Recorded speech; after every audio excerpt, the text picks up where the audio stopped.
3, 2, 1, start.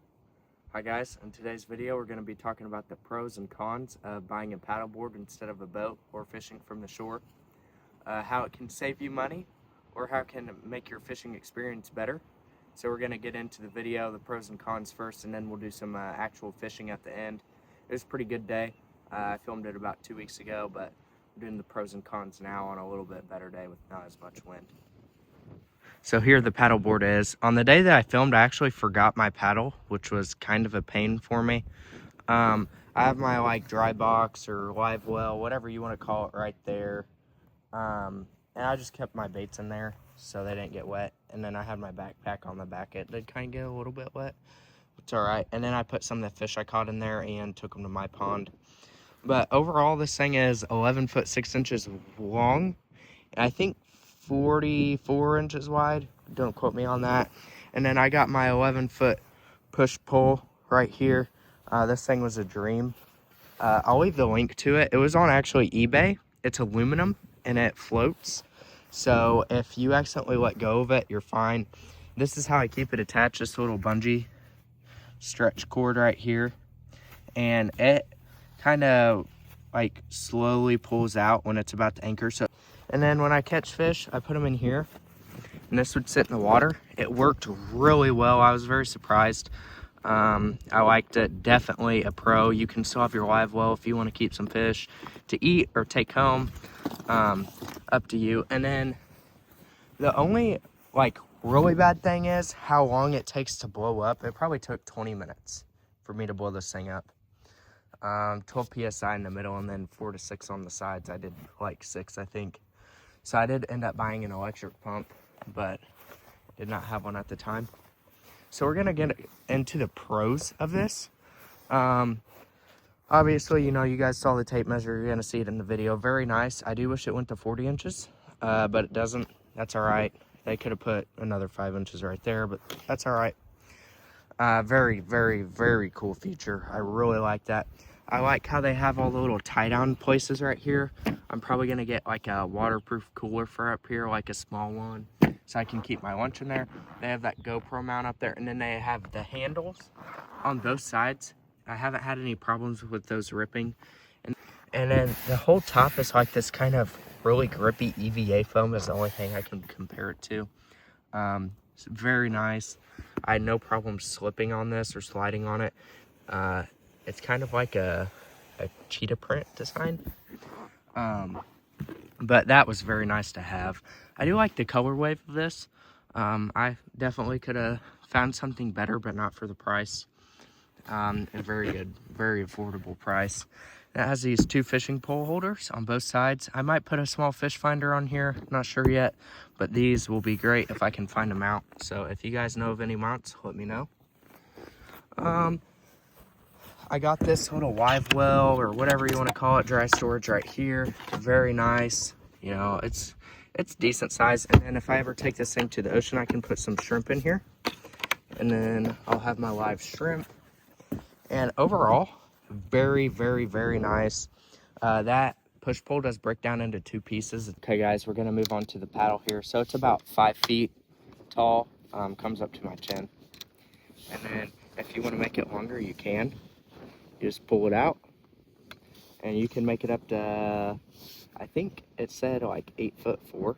And if you want to take it into 2 pieces down here, you can. Make it a lot easier to travel with. And then once you get this paddleboard uninflated, it folds down really nice. It's very easy to fit in the back of my car, which is something that you will not get with a kayak or a hard paddleboard. So it's very nice to be able to uninflate and just shove it in the back of my car. The trunk isn't huge, but it fits pretty nice. So other than that, enjoy the fishing, and I'll see you guys at the end of that.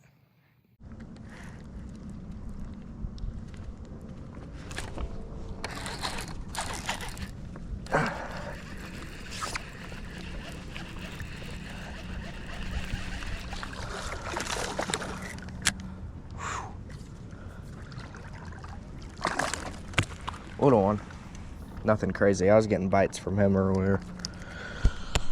Hopefully you guys can see that good. First one on the paddleboard ever. First fish ever on the paddleboard. Right there.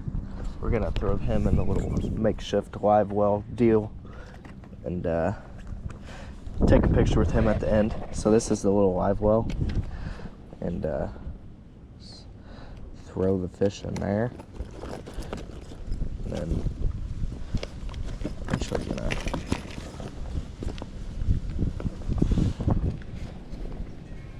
tie that just right there,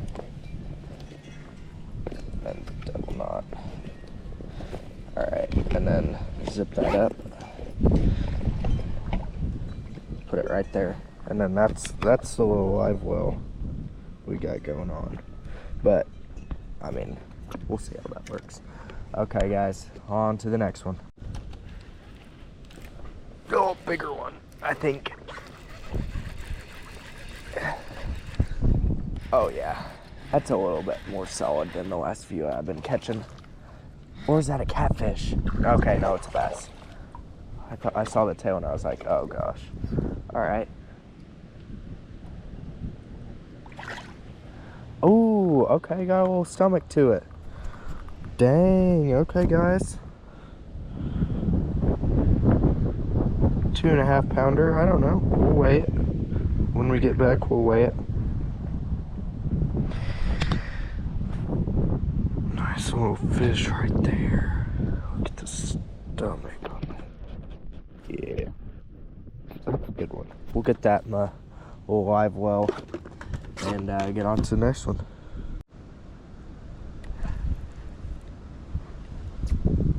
Getting hit again. There we go.